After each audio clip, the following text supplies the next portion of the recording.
বন্ধুরা, এটা আমার ইউফোরবিয়া লাল রঙের ফুলের গাছটা। আর এটা প্রায় 3-4 বছরের বেশি হয়ে গেছে আমার কাছে। আর গাছটা অনেক ভারী হয়ে গেছে, বারবার হাওয়ায় পড়ে যাচ্ছে, টবটাও অনেকটা ভেঙে গেছে, যার জন্য গাছটাও উপর দিকটা একটু খারাপ হয়ে যাচ্ছে বারবার পড়ে গিয়ে। তো এই গাছেরই আজকে ডাল থেকে চারা তৈরি করব। আর একটুখানি এখানটা কালার চেঞ্জ হয়ে গেছে ক্যামেরার জন্য গাছটা, সেটাই কিন্তু। তো যাই হোক, এখানে কাটা মুকুটও বলে এই গাছটাকে। তো এর ডালগুলোকে কেটে নিচ্ছি। অনেক সাবধানভাবে এর ডাল থেকে চারা তৈরি করতে হবে। তার কারণ হচ্ছে কি, এই গাছে প্রচুর প্রচুর কাটা। কিন্তু গাছের ফুলগুলো কিন্তু ভীষণ অপূর্ব হয়। আর একবার ফুটলে প্রায় 25 থেকে 30 দিন আপনার গাছে ফুল ফুটেই থাকবে, মানে এত সুন্দর লাগে গাছটা। আর হ্যাঁ, গাছটার ফুল যখন ফোটে একদম টকটকে লাল থাকে, তারপরে আস্তে আস্তে আস্তে আস্তে একটু ফ্যাকাশে হয়ে যায়, মানে লাইট কালার হতে থাকে। কিন্তু তবুও ফুলটা অনেক দিন থাকে। তো আমার খুব ভালোও লাগে, কিন্তু একটু ভয়ও পায় যেহেতু অনেক কাটা। তো এখানে এর ডালগুলো কাটার জন্য যে জিনিসগুলো খেয়াল রাখতে হবে, আপনারা মোটাও নিতে পারেন, ছোটও নিতে পারেন, পাতলা ডালও লেগে যাবে, কোনো রকম সমস্যা হয় না। শুধুমাত্র ভালো করে কেটে নিয়ে আপনারা বসিয়ে দিলেই এর ডাল থেকে চারা তৈরি হয়ে যায়। এর জন্য কোনো নিয়ম নেই পার্টিকুলার, কিন্তু একটু কিছু নিয়ম যদি অল্প মেনে নিতে পারেন তাহলে খুব ভালোভাবে গ্রোথটা দেখা যায়। তো আমি 2 বছর আগে ইউফোরবিয়া মিলির পিচ কালারের ডাল থেকে চারা তৈরি করেছিলাম 7খানা, আর 7খানাই গাছ এখন আমার কাছে আছে। আর দ্বিতীয় কথা হচ্ছে, খুব ভালো গ্রোথ হয়েছিল, কিন্তু অনেকটা সময় লেগে গেছিল। তার মাদার প্লান্ট গুলো ঝড়ে পড়ে পড়ে এই গাছগুলো বারবার যদি পড়ে যায়, তো পড়ে যাওয়ার জন্য কিন্তু অনেক সময় গাছে আঘাত লাগে আর গাছগুলো নষ্ট হয়ে যায়। আমার সেই পিচ কালারের মাদার প্লান্টটা এইভাবেই খারাপ হয়েছে। তো কিন্তু খারাপ হওয়ার মানে খারাপ হচ্ছে যখন, আমি গাছটাকে যখন ফেলবো তার আগে আমি কিন্তু ডালগুলো কেটে নিয়েছিলাম। তো এখানে দেখুন, এই লাল রঙের যে ইউফোরবিয়া মিলির ডাল কেটেছি এতগুলো, আরো কটা আছে নিয়ে আসছি, মানে ভীষণ কাটা, একবারে আনা যাচ্ছে না। তো এখানে আমি ফাঙ্গিসাইড পাউডার দিয়েই কিন্তু ডাল থেকে চারা তৈরি করব, কোনো রকম রুটিন হরমোন পাউডার ব্যবহার করব না।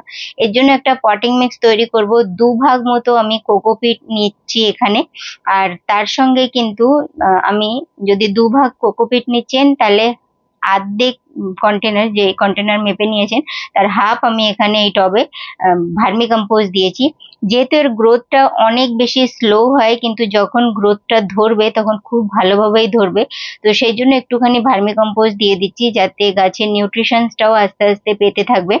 আর অন্য গাছের ক্ষেত্রে আমি এটা করি না, নর্মাল ভাবেই আমি কোকোপিটেই গ্রো করে দিই। আর এখানে একটুখানি ভার্মি কম্পোস্ট, যেহেতু টু 2 ভাগ আমি এখানে কোকোপিট নিয়েছি, আর তার অর্ধেক ভাগ আমি এখানে ভার্মিকম্পোস্ট দিয়ে দিলাম। ভালো করে মিশিয়ে নিয়েছি। এবার এর জন্য কিন্তু এরকম ছোট ছোট টব হলে ভালো হবে, কারণ এর ডালগুলো অনেক মোটা। ডিসপোজাল গ্লাসে না দিয়ে বড় টবেও দিতে পারবেন, একটা বড় টবে অনেকগুলো ডালও লাগানো যাবে। আমি পুরোনো ভিডিওতে এইভাবেই লাগিয়েছিলাম, মানে একটা বড় টবে অনেকগুলো ডাল দিয়ে দিয়েছিলাম আর সবগুলোই হয়ে গেছিল। অনেকগুলো ডাল তো দেওয়া যায় না, 3-4খানা এরকম দিয়েছিলাম, তো সবই হয়েছিল। এবার এই দেখুন কিভাবে দিচ্ছি, নিচের দিকটা একটু কাগজ দিয়ে দিচ্ছি, আর কোকোপিট বা এই মিক্সচারটাকে ভরে দিচ্ছি। এইভাবে সব কন্টেনার গুলো বা সব টব গুলো ভরেছি। এগুলো 3.5 ইঞ্চির টব আছে। আর এই টবেই এখন আমি আমার যত গাছ আছে সব পার্সেল করা হচ্ছে। খুব ভালোভাবে কিন্তু একটা ভিউয়ার্স পেয়েছে, আজকে ভিডিও শেয়ার করেছে আমাকে। যাই হোক, এইভাবেই আপনারাও করবেন। আর এখানে আমি জল নিয়ে নিচ্ছি, 1 লিটার থেকে একটু কমই হবে। তার মধ্যে আমি এই ফাঙ্গিসাইডের প্যাকেটটা একটু কেটে নিচ্ছি, যেহেতু নতুন প্যাকেট আছে এটা। আর 1/3 চামচ মতো আমি এখানে ফাঙ্গিসাইড পাউডার অ্যাড করে দিচ্ছি। ভালো করে মিশিয়ে নেবেন। তারপরে যেটা করার কাজ, আরো 1 চামচ মতো এখানে ফাঙ্গিসাইড পাউডার নিলাম। এর মধ্যে 1-2 চামচ মতো জল মিশিয়ে দিচ্ছি, আর একটা গাঢ় পেস্ট তৈরি করতে হবে। যেহেতু আমরা রুটিং হরমোন পাউডার ব্যবহার করব না, তো এখানে ফাঙ্গিসাইড দিয়েই কিন্তু এই নিচের দিকটা লাগিয়ে নেবেন। আর যদি অনেক বেশি পাতা আছে ডালেতে, তাহলে 2-3টে পাতা থাক, কোনো অসুবিধা হয় না, বা পুরোটাও সরিয়ে দিতে পারেন যাতে নতুন গ্রোথ হবে। কিন্তু আমার তো পাতা সরাতেও অনেক সময় ভয় লাগে এই গাছের। তো যতটা আছে থাকছে, কোনো সমস্যা নেই। আমি এইভাবেই লাগিয়ে দিচ্ছি, কিছু কিছু পাতা আবার সরিয়েও দিচ্ছি। তো আপনারা যেটা ভালো মনে করবেন সেভাবে করুন, কোনো সমস্যা নেই। এই গাছের ডাল থেকে চারা খুব সহজভাবেই তৈরি হয়ে যাবে। বন্ধুরা, চ্যানেলে অনেক রকমের ডাল থেকে চারা তৈরি করার ভিডিও আছে শেয়ার করা। শুধু ইউফোরবিয়া মিলিয়ে নয়, জবা গাছ নয়, রঙ্গন গাছ নয়, সব গাছেরই মোটামুটি পার্মানেন্ট ফুলের গাছের ডাল থেকে চারা তৈরি করার আলাদা প্লে লিস্টও করে রেখেছি। আপনারা গিয়ে দেখে নেবেন কাটিংস কিভাবে লাগাতে হয় বা ডাল থেকে চারা কিভাবে করতে হয়, সবই ভিডিও আছে। যদি কোনো নেই তো আপনারা আমাকে কমেন্ট করবেন, আমি সেই গাছ এনে আবার ট্রাই করব। আমার ডাল থেকে চারা তৈরি করতে সত্যিই খুব ভালো লাগে। আর এইভাবে দেখুন পাতাগুলো খুব মানে এভাবে সরাতে হচ্ছে, প্রচুর কাটা এই গাছে, যেহেতু আমি প্রথমেই বলেছি। খুব সাবধানভাবে এর ডাল থেকে চারা তৈরি করবে। অন্য গাছের ক্ষেত্রে এই কথাটা বারবার বলি না, কিন্তু এই গাছের জন্য বলতে হচ্ছে, যেহেতু আমার নিজেরই প্রচুর ভয় পায়। ব্যাস এইভাবে একটুখানি ফাঙ্গিসাইডের পেস্ট নিচের দিকটা লাগাবেন। আর যে লিকুইডটা বেরোয় না এই গাছে, সেটাও যেন আপনার হাতে টাচ না হয়, এটা খেয়াল রাখবেন। আর নাহলে ভালো করে সাবান দিয়ে হাত ধোবেন বা হ্যান্ড ওয়াশ দিয়ে, তাহলে দেখবেন কোনো সমস্যা হবে না। নাহলে কিন্তু গাছের এই লিকুইড গুলো অতটা ভালো হয় না। তো ব্যাস এইভাবেই আমি সব ডালগুলোকে বসিয়ে দিচ্ছি। তারপরে যে জিনিসগুলো করতে হবে ওটা আরো সাবধানভাবে করবেন, যেহেতু সব ডালগুলো বসানোর পরে দুটো আঙুলের সাহায্যে আপনারা কিন্তু কোকোপিটটাকে একটু চেপে দেবেন। ওই জিনিসটা করার সময়ও কিন্তু খুব সাবধানভাবে করবেন, আস্তে আস্তে করবেন। অন্য গাছের ক্ষেত্রে কিন্তু তাড়াতাড়ি করে নেওয়া যায়, কিন্তু এটার জন্য একটুখানি পেশেন্স রেখে করতে হবে আপনাদের। তারপরে যেটা বলার, সব গাছগুলোকে ওরকম করার পরে ফাঙ্গিসাইডের যে জল সেটা কিন্তু দেবেন।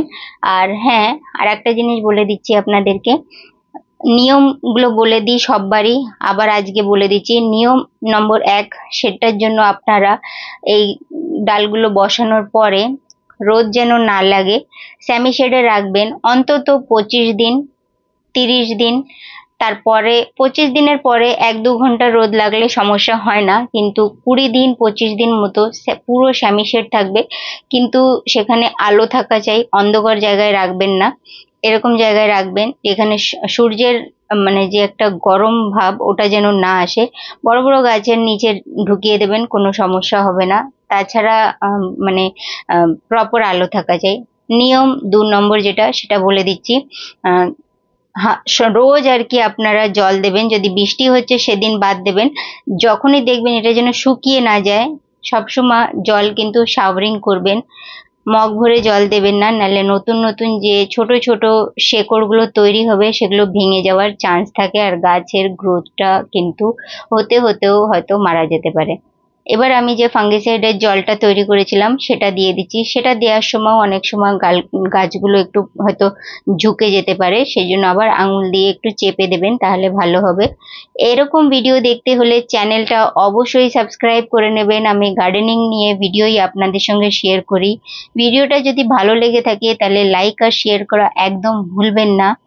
আর হ্যাঁ, আপনাদের যদি কোনো কমেন্ট থাকে অবশ্যই কমেন্ট করবেন, আমি প্রত্যেকটা কমেন্টের আনসার দিই। ধন্যবাদ। ভিডিও দেখা হবে, আবারও দেখা হবে নতুন ভিডিওর সঙ্গে।